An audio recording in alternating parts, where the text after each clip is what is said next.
तो गाइस, रानमा की तरह ही 99 की दुनिया से एक और एनीमे अपनी कब्र से निकल आया है और इस बार इसका नाम है याबा याबा। अब देखो, ये लड़का 2 फुट का है लेकिन उसका एटीट्यूड माउंट एवरेस्ट से भी ऊंचा है। मतलब जितना छोटा कद उतना ही बड़ा धमाका। जंगल से उठा ये वाइल्ड समुराई सीधा जापान की सड़कों पर लैंड करता है और फिर जो शुरू होता है वो है एक तूफानी सफर, पागलपंती, फाइट्स और फुल ऑन एंटरटेनमेंट। शुरुआत होती है जंगल से, जहाँ याबा अपने फादर की ट्रेनिंग ले रहा होता है। मिशन क्लियर है, एक गोरिल्ला को हराओ, और अकेला नहीं, साथ है उसका बेस्ट फ्रेंड सोनू सुअर और उसका टाइगर। तीनों मिलकर गोरिल्ला को पटखनी दे देते हैं और याबा को पहली बार ये रियलाइज होता है कि जंगल का असली नियम क्या है, जो सबसे ताकतवर है वही जिंदा रहेगा। लेकिन किस्मत को कुछ और ही मंजूर होता है। बाकी गोरिल्ला गैंग उन पर हमला कर देती है और ये तीनों भागते भागते एक केले के डिब्बे में घुस जाते हैं। वो डिब्बा सील होता है और सीधा पहुंचता है जापान, यानी जंगल का जंगली अब शहर। कट टू एयरपोर्ट, जहाँ साइका नाम की लड़की अपने पापा राइजो से मिलने आई होती है, एशिया कैंडो चैंपियन। लेकिन राइजो को अभी भी चैन नहीं है, क्योंकि उसका सपना है कि वो याबा के फादर कंजीरो को हराए। और तभी एंट्री होती है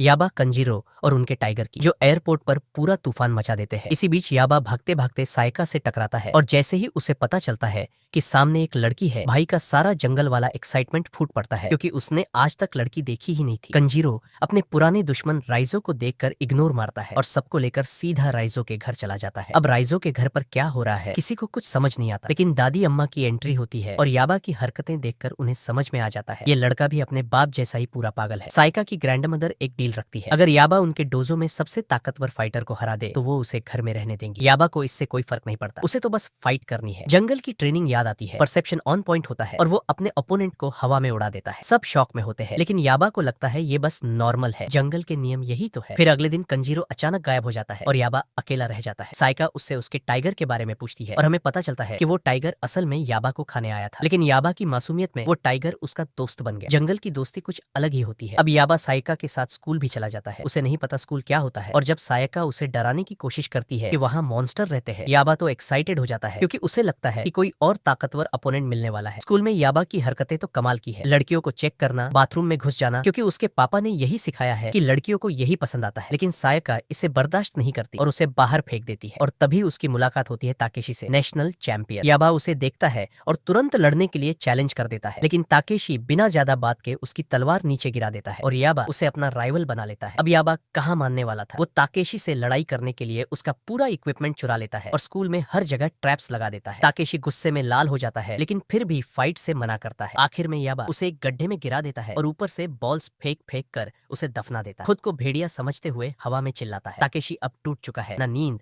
ना चैन, सपने में भी उसे याबा ही नजर आता है। गुस्से में वो रात को ट्रेनिंग करता है और इसी बीच उसे एक गुप्त तहखाना मिलता है, जहाँ उसे मिलती है एक खास तलवार, जापान के विंड गॉड फुजिन की तलवार। जैसे ही वो उसे छूता है उसकी बॉडी डेमन में बदल जाती है। याबा तो अब खतरे में पड़ने वाला है। दूसरी तरफ याबा भी ट्रेनिंग मोड में है, छत पर पट्टी बांधकर ट्रेनिंग करता है, खाने की टेबल पर भी ट्रेनिंग, और गलती से सायका के बाथरूम में फिर से पहुंच जाता है। लेकिन अब उसकी परसेप्शन इतनी तेज हो चुकी है कि वो बिना देखे पहचान जाता है कि सामने कौन है। अब जब दोनों तरफ से तैयारियां हो रही है, एक तरफ ताकेशी के पास डेमोनिक पावर है और दूसरी तरफ याबा की जंगल वाली ट्रेनिंग, तो अगली भिड़ंत तो धमाकेदार होने वाली है। क्या होगा जब ये दोनों टकराएंगे? क्या याबा ताकेशी के नए रूप को हरा पाएगा या अब की बार ताकेशी ही सबसे ऊपर होगा? इसका पता चलेगा अगले एपिसोड में, तो जल्दी से क्लिक करो उस लिंक पर और जानो क्या होता है जब याबा और ताकेशी की टक्कर होती है लेजेंडरी लेवल की।